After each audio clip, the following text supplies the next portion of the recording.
asalaamaaleykum wa rahmatullah maa ngi leen nuyu di leen ziar leen fàttali yéen a ngi seen canal Galsen Tube la chaîne des youtubeurs vidéo yi ki leen koy defal di Pape Mor Lo ñu leen koy defal en wolof. vidéo tamit nag dañuy ñëw ci beneen méthode boo xamante ni mën nga ko utiliser pour mën a monétiser beneen chaîne YouTube boo xamante ni mënul am création AdSense comme ni ñu ko waxoon ci vidéo bi ñu doon njëkk a def ci méthode bi nga xam da ngay jaare AdSense directement soit mu nekk yow yaa am sa beneen chaîne bu war a monétiser. te nga mënoo koo créer AdSense boppam nga ñëw di ko relier ci sa propre AdSense wala mu nekk keneen koo xamante ni dafa war a créer AdSense moom blocage mu ñëw jaaro ko si yow nga faciliter ko sa AdSense mu mën ci monétiser loolu ngeen bàyyi ci xel bu baax a baax. waxoon naa nag ci vidéo bee passé toujours loolu koo koy def fekkee yow AdSense bi moom moo ko nekkul yaa koy defal sa bopp mais da nga jaar ci keneen mu lay monétiser toujours na nekk koo xam ne am nga ci moom confiance parce que affaire xaalis la tam loolu ñu si bàyyi xel bu baax a baax c'est très important. léegi nag méthode bi ñu wane woon xam nga dañoo wane woon nit ki day jox email am nga ajouté ko administrateur ci sa AdSense moom mu gis invitation bi accepté ko comprendre que am accès ci AdSense bi connecté ci compte am mu lancé demande bi monétiser ko su ko neexee après nga dindi ko mu neexee après nga bàyyi foofu voilà.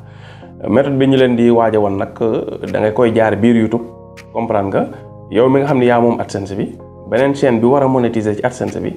nga jox ko sa email bi nga xam ne moom AdSense mu ajouté ko li nga xam ne mooy ko administrateur ci YouTube pas ci AdSense mais ci YouTube su ajouté administration bi ci YouTube yow mi nga xam ne yaa moom AdSense bi yow yaay def demande de monétisation bi voilà ki nga xam ne moom moo am chaîne boo xam ne da ko bëgg a monétiser te mënul am AdSense léegi nekkul moom mooy lancer demande bi gis AdSense bi accepté lancer demande non yow mi nga xam ne yaa moom AdSense bi yow yaa koy jox sa email mu ajouté la administrateur ci biir YouTube su la ajouté administrateur ci biir YouTube chaîne am nga accepté invitation bi dinañ la wone procédure bi dañ ko wane version mobile version ordinateur nga accepté invitation bi yow da ngay am accès ci li nga mooy chaîne bi en tant que administrateur voilà léegi boo amee accès en tant que administrateur nga lancé demande de monétisation bi comprendre demande de monétisation bi su jàllee léegi nag après mën na bàyyi foofu administration bi mën na ko dindi loolu après moom mooy xool voilà. loolu tax nag deuxième méthode bi moom moo gën a arrangé ñi nga xamante ni ñëpp peut-être dañuy nekk business ay web entrepreneur am ñu bëri ñoo xam ne peut-être mën nañ jaare si ñoom di mën a contourner AdSense bi en attendant ñu am seen AdSense bopp foofu tam ñu préciser tuuti bu fekkee da nga am sa chaîne YouTube mu war a monétiser mënoo créer AdSense am ko la faciliter AdSense am nga jaare ci def monétisation soo demee par exemple tey ba bëggatoo ko monétiser foofu da nga koy dindi yow mi nga xam ne yaa moom chaîne YouTube bi yaay modifier monétisation bi link ko ci beneen AdSense heure bu la neexee nga koy def loolu voilà nekkul nit ki defal na la ko AdSense dootu ko mën déedéet heure bu la neexee nga dindi ko def ko ci beneen AdSense voilà. par exemple tey boo amee koo jaar ci moom léegi mu monétiser ko ci AdSense am weer bi dee mu war la fay mu war la jox sa xaalis jox la sa xaalis te gagné nga xaalis mun nga ko dindi dem jaar ko ci keneen maanaam kenn du la si mën a arnaquer ñaari weer loolu avantage la quoi voilà boo xam ne am na ci voilà. beneen affaire bi tam mooy avantage bu am solo boo xam ne am na ci muy yow bu fekkee da nga monétiser mënoo créer AdSense nga am jaarale ci keneen moom mu linkal la AdSense am te kooku moom am na seen YouTube mi ngi fayee ko mais mu defal la AdSense am yow loo munti gagné mun nga ko encaisser comprendre nga parce que paiement li nga xam ne mooy AdSense il faut minimum mu mat 70 € pour ñoom ñu soog la transfert xaalis sa compte bancaire yow nag léegi jaar nga ci koo xam ne moom sax weer mi ngi fayee ko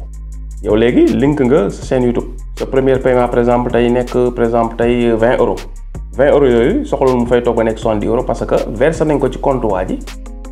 dugal nañ ko ci solde waa ji encaissé na ko kon le 21 22 mën na la envoyé sa xaalis à partir du moment où xool na def nañ transfert bu le 21 moom jour boobu rek le 21 le 22 mën na jël sa 20 € mu dindi si commission bu dee jël commission envoyé li ci des lu tax mooy parce que xaalis boobu boole nañ ko ci moom xaalis bi ñu koy fay yow soxlawul bu fekkee da nga link sa AdSense ci keneen rek soxlatul yow ay 70 € concerné tu la mi ngi concerné borom AdSense mais yow concerné tu la voilà chaque weer loo gagné mu néew mu bëri comprendre nga waaw da nga war a jot sa xaalis parce que loolu lay demee parce que AdSense bi pour yow mu 70 € concerné la dafay nekk yaa moom AdSense bi gagné loo xam ne matul 70 ngay xaar mu mat 70 beneen weer bi topp mu dajaloo nga soog a fayee ko mais su fekkee yow nag da nga link AdSense keneen boo demee gagné sax 5000 francs waa ji weer bi de jox la sa 5000 francs bu dindee commission voilà loolu tam précision la ñu leeral ko si da ci am solo. léegi nag li nga xamante ni moom lañ ci bëggoon teg mooy bu fekkee par exemple tey nit ki daf la contacter ne la dama am sama chaîne YouTube bu ma bëgg a monétiser mais mun ma créer AdSense ndax dama bëgg a utiliser AdSense ngeen waxtaan ba juboo ci ay conditions mu envoyé lien chaîne yu nga xool chaîne YouTube bi gis ne respecté na règlement AdSense yi loolu tam ngeen koy vérifier respecté na règlement AdSense yi nga ne ko d'accord amul problème léegi jox ko sa email bi nga xam ni moo am seen compte bi am AdSense léegi mu ajouté ko pour mu ajouté ko léegi mu ñëw si YouTube bi pour yow nga accepter invitation pour mën ko defal monétisation li tax méthode boobu moo gën a efficace mooy maanaam moom chaîne bi mu la présenté na la moom la bëgg a monétiser ba nga xool ni chaîne bi respecté na règlement YouTube yi waa ji vidéo boppam lay def du mën a contourner dem monétiser ci beneen chaîne bu bokkul ak bi mu la waxoon voilà te su fekkee nag da nga ko jaar ci méthode bi ñu waxoon mooy wane administration AdSense bi directement nit ki mën na leen dama bëgg a monétiser sama chaîne YouTube jaarale ko sa AdSense nga ne ko ma xool chaîne YouTube bi ndax respecté na règlement yi mu envoyé la chaîne boo xam ni respecté na règlement yi nga xool ko bii c'est boo xam problème léegi jox ma sa email ma ajouté ko AdSense mu jox la email am nga ajouté ko AdSense moom mu gis AdSense bi fekk na maanaam chaîne bi mu la présenté sama naam du chaîne am comprendre nga voilà chaîne am beneen chaîne la mu jël chaîne am daal koy monétiser ci sa AdSense yow après doo si xam dara voilà parce que yow da nga kaa jox accès ci AdSense pour moom mu defal boppam monétisation bi comprendre nga email bi nga ajouté chaîne bu ci mënti nekk rek mën na koo monétiser voilà te yow doo si yëg dara léegi nag par contre da nga def méthode bi ñu mujjee wax nii muy nga envoyé ko email bi mu ajouté ko administrateur YouTube yow sa bopp yow mi moom AdSense bi yow yaay defar monétisation bi yaa koy lancé demande bi AdSense bi jàll après jeex na li ci des contrôle vidéo yi la su vidéo yi jàllee jeex na procédure validation AdSense code secret yooyu yëpp du ko def parce que fekkee def nga ko pare voilà moo tax méthode bu simple te facile te fiable bu fekkee ñëpp daal ñu ngi nekk ci YouTube defar chaîne yi normal seen propre contenu respecté règlement yi gagnant ñëpp mën nañ ci gis seen bopp kenn du ci am benn problème fii nag ba problème AdSense bu réglé problème validation yi rek boo defee kenn ku si nekk daal di créer sa propre compte AdSense am sa AdSense bopp voilà léegi lu ñuy def mooy dem ci ordinateur bi won leen ñaari méthode yëpp comprendre nga ni ngay ajouter administrateur comme wala boog bu ñu la ajouter comme bu ñu la envoyé email bi ni nga koy ajouter comme administrateur ci YouTube ci version ordinateur ak ci version téléphone comprendre nga léegi nag li si des yow borom compte bi yaa am AdSense bi après accepter invitation yi la lancer demande bi rek jeex na parce que AdSense bi déjà mu ngi sa email voilà kon ñaari ñi ajouter administrateur yëpp dañ dem ci ordinateur bi won leen dañ koy defee kon ñu dem. voilà léegi dinañ la won ñaari version yëpp version téléphone bi ak version ordinateur léegi nag ñaari version yi tamit am na ñaari version si biir muy lan muy bu compte bi nekkee compte de marque ak compte bi nekk compte personnel du bokk voilà. Première partie bi dañ lay wan ni ngay ajouter li nga xam ne mooy administrateur si YouTube studio bi bu fekkee compte personnel la comprendre nga voilà léegi da ngay ñëw sa application YouTube studio ngay ñëw fa nga koy jaaree moo tax voilà nga cliquer sa application YouTube studio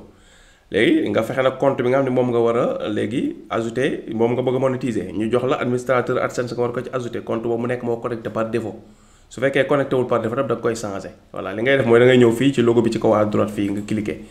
soo cliquer ci logo bi à droite ci kaw dina la defal fii changer de compte nga cliquer fii nga connecté chaîne YouTube bi nga xam ne moom nga bëgg a link AdSense bi léegi su fekkee nag chaîne bii la fii ngay ñëw après paramètre soo ñëwee paramètre page mu ubbeeku nga ñëw autorisation voilà soo ñëwee autorisation léegi fii ngay ñëw invité parce que email bi ñu la war a jox da nga ko war a def da nga ko war a invité pour mu am accès pour mën la lancer monétisation ci AdSense am léegi email bi ñu la jox nga war ko ajouter comme administrateur moom ngay bind fii voilà léegi ñu bind ko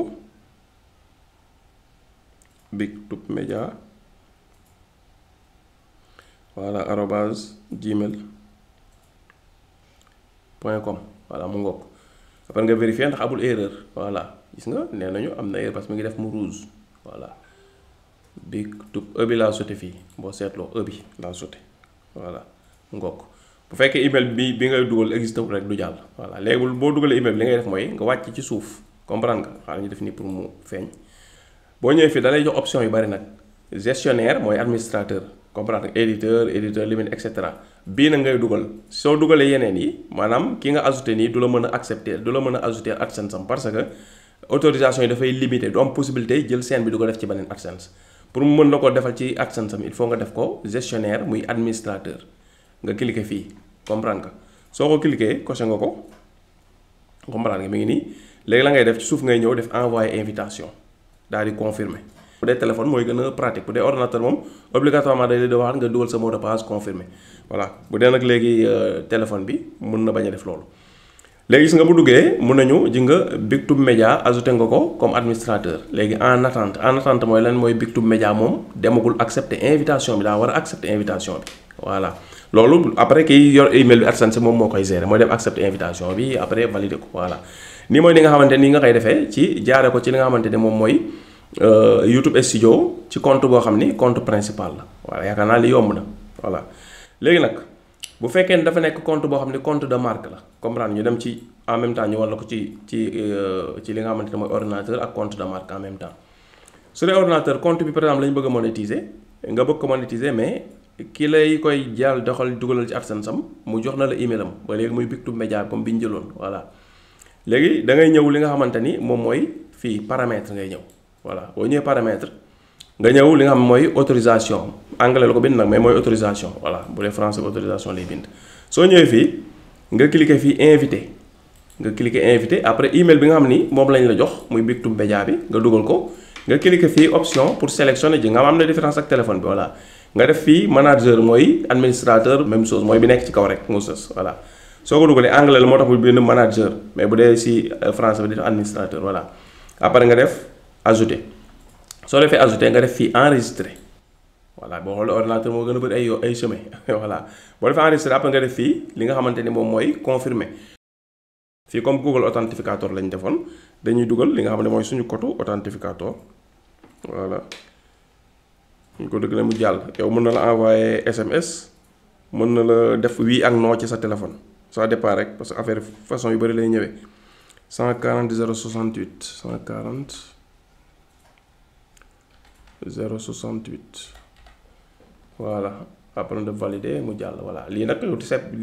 c'est personnalisé ku nekk ak ni mu la koy demandé nga valider ko voilà. léegi ñu xam chargé nee na dem na léegi ñu ñëwaat paramètre ñëwaat permission muy autorisation gis nga Bictube Média ajouté nañ ko comme administrateur. mi ngi nag kii accepté wul invitation dafa ko accepté pour mun ñu monétiser compte bi exemple voilà c'est simple que ça. léegi ñu dem ci li nga xamante ne mooy compte bi bu fekkee ni dafa nekk compte de marque par exemple tey comme nii nga ñëw li nga mooy paramètre ñëw autorisation ñëw pour ajouter gis nga mu defal la nii parce que compte bi compte de marque la su boobaa da ngay cliquer fi gérer les autorisations comprendre nga soo cliquer gérer les autorisations da lay yóbbu ci Google bi nga cliquer gérer les autorisations confirmer waat. mun la nga dugal sa mot de passe voilà dugal nañ mot de passe bi léegi ñu def suivant dañuy demander validation voilà defal nañu validation suñu téléphone voilà boo xoolee su ma defee nii si même téléphone bi ma connecté la ma demandé validation mi ngi nii ma def oui voilà su ma defee oui def 32 voilà léegi def naa oui def 32 léegi automatiquement damay amaat accès fii. léegi su ma ñëwee cliquer bu ñu cliquer gérer des résultats fii la ñu indil gis nga bu la indilee fii sa email rek moo fi nekk nag aussi daa am yeneen yu fi ajouté moo tax voilà. léegi li ngay def mooy nit bi ngay cliquer plus après voilà nga confirmer après nga cliquer fii nga def administrateur nga bàyyi xel nag doo def propriétaire administrateur ngay def voilà soo defee administrateur nga def invité comprendre nga après nga def terminer invitation bi dem na après nit ki dina ko jot pour mën a. accepter li nga xam mooy invitation bi. voilà jeex na su ko defee dañ lay mën a defaral AdSense bi terminé ci fraction de seconde lay jàll AdSense bi parce que boo xoolee bi mu ajouté AdSense bi maanaam moins de 2 minutes nga defal ko yépp mu jeex mu vidéo bi nekk en cours. ce qui fait que yow doo fi nekk di créer AdSense procédure top validation yooyu yëpp da lay sauter parce que AdSense bu pare moom ngay utiliser voilà te comme ni ma ko waxee tam ci vidéo bi ci commencement bi. doo am problème mu tamit ab di xaar ba am 70 € soog a jot paiement comprendre nga ajouté nga ko weer ba si topp rek da ngay commencer di jot sa ay paiement voilà bu seen bi monétiser kon vidéo fii lay yem ñu leen jox rendez-vous ci beneen vidéo incha allah rabbi jërëjëf. I don't ever slow